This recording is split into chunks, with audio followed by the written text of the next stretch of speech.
Countrywide Connect with Andy Thompson and Sarah Perriam-Lamp.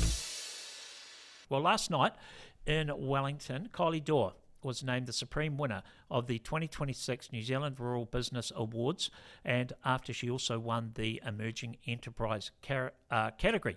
Kylie founded Southern Reproductive 5 years ago after returning to New Zealand from the States. What began as a one-person artificial insemination service has grown into a South Island-wide operation employing 12 AI technicians and more than 20 seasonal staff. The business now provides pregnancy scanning and distributes ultrasound equipment nationally and operates an artificial insemination training school and is on target to expand into Australia. Congratulations, Kylie. Welcome to the show. Well done on being named the supreme winner for the 2026 NZI Rural Women's Business Awards. Congratulations. Thanks for joining us. Thank you so much, Andy. Hey, Kylie, what did it mean when you heard your name announced as supreme winner? What did you think? Oh, I was in disbelief, to be honest. What an amazing group of women to be in the room with, so many talented businesswomen. And no, really, really shocked. I turned to my mum and I was like, oh my gosh. And she was like, I told you. Yeah, mums tend to know, don't they? They do, yes. No, you get really busy in the cold face and you're doing what you're doing. And it's been a really nice 24 hours to actually slow down a minute and soak it all in and recognise, we have been working really hard and it's been working. You're based in West Otago, based in Tapanui, I understand. Is that correct? Correct, yep. I live in the little settlement of Edivale and my office is in Tapanui. So you've built this business. You started off, let's just talk about this business. You started off as an independent AI technician. I imagine when you started doing your services, you'd been in the States, come back, you wouldn't have expected your business to grow this quickly. There must have been a demand there. Did you know there was a demand when you started?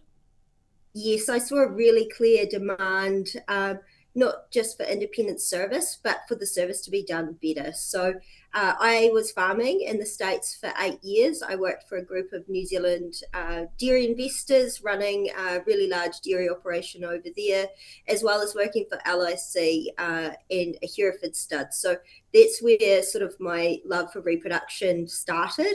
It's really hard to get cows and calf in America. Attention to detail is critical. And when I came back to New Zealand, I saw that there was room to improve that attention to detail. So we have a policy, we don't talk genetics. Farmers can purchase from whichever genetics company they like, and we charge the same flat rate per insemination regardless of that choice. And we stand by that, and that's why we've seen that huge growth. Farmers are wanting to have choice, they're wanting the job to be done well, particularly when you're dealing with sex semen. And the way farmers look at genetics has really changed over the last 5 years. And the way we provide service since we first started has also changed with the uptake of wearable technology. I want to talk about that in a couple of minutes, but I'm just interested in your statement about difficult getting cows and calf in the States. Is that to do with cow condition? What's the difference? There is a lot of reasons. It depends on the farming system you're talking about. Traditionally, American farming systems, they are in a barn. They're producing huge volumes of milk. And genetically, I would refer North American cattle to racehorses. They're a fine-oiled machine that everything needs to be running perfectly for them to get in calf. On top of that, you have a huge issue with disease. Disease as well as heat. Heat plays a huge role in heat stress, which there's been a lot of studies recently here in New Zealand where they've started to recognise that. But heat stress for where I was down in Georgia in the southeast of the United States was very big determining factor. We used New Zealand genetics where we were, but yeah, lots of little things affect reproductive performance, it's the little things that add up to a big thing usually. It's not one thing, it's lots of little things. And so if we can do lots of the little things right, it makes a big difference at the end of the day. And so those of is it those little things that you've brought back and incorporated in your AI, independent AI business? Is that what, have you taken those learnings and brought them back and put them into the system that you're using here in New Zealand? Yes, absolutely. So attention to detail for me is very important, as well as our team. Like I'm just one person out of over 20, and growing a team and empowering others. So we only have a couple of male employees, and it's not been intentional. But to have a team of women that we can empower and have them feel seen and heard and valued within our business makes them do their job better. And that's been a really important part of our journey and our growth. It's not just our farmers that use our service, but it's the team that's providing that service as well. Yeah, so you've got a team of 12 technicians, more than 20 seasonal staff. Are you South Island wide, New Zealand wide? How wide is your So service? So currently for the artificial insemination part of our business, we're most parts of the South Island.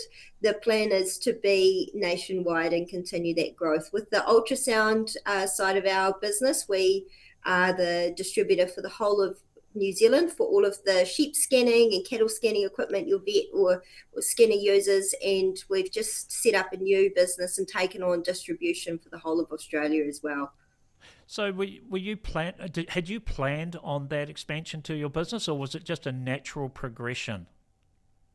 So I pregnancy scan cows myself. That part of the business works really nicely seasonally, complementing what we do with artificial insemination.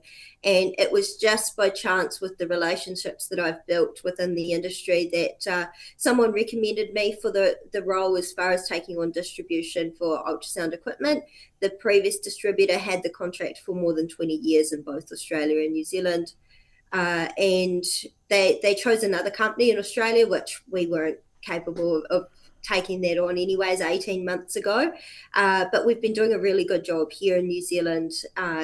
They picked a very large veterinary organisation, the largest one in Australia, to represent them. And unfortunately, it didn't work well trying to sell outside of that network in Australia. So we were asked a few months ago to take on that role. So definitely none of this has been planned, but I've taken every opportunity as it's come, and every idea I've, I guess, pursued, and that's why we've had the growth we have.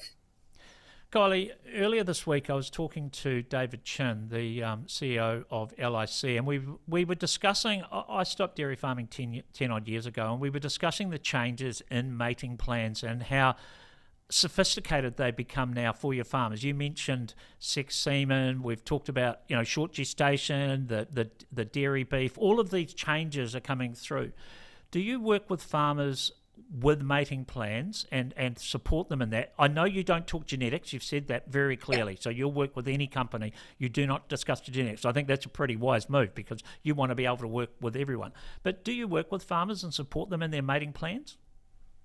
Yes, so that's something that we've done locally. We work with a couple local vets to help provide service in that role. But what I've realised since we've set up this AI training school a few months ago is we touch on reproductive performance and nutrition and the why behind everything. And there's not enough understanding of cows' physiology or CEDAs and PG and all the different programs and how they work and why. So we're currently in planning stages, and we're going to do a nationwide roadshow.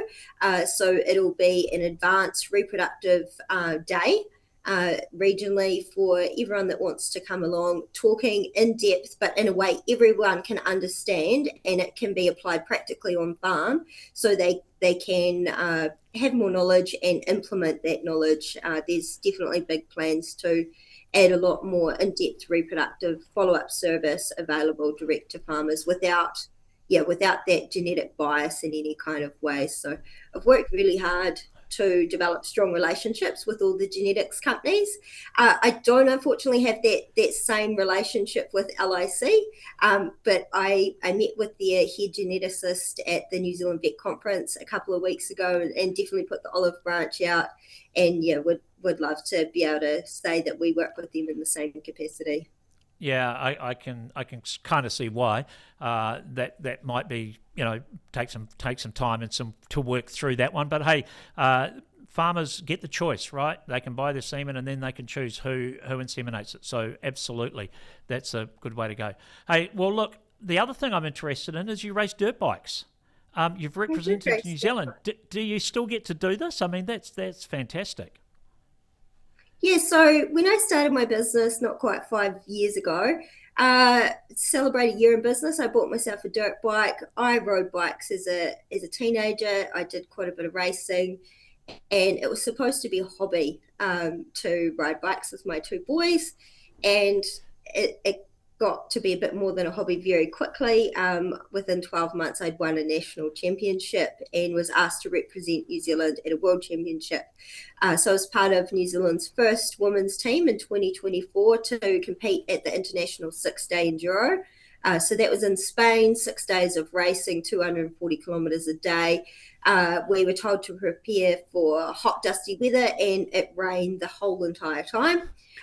So since then, I've stepped back from racing a little bit. I'm been on the committee of two different bike clubs, and with the business and kids and all of that, it's been hard to juggle. So currently, I am Team New Zealand manager. We are heading to that same event I competed in October. We headed to Portugal with 8 riders and another women's team, which is fantastic. Definitely hoping to get back on the bike and racing again in 2027.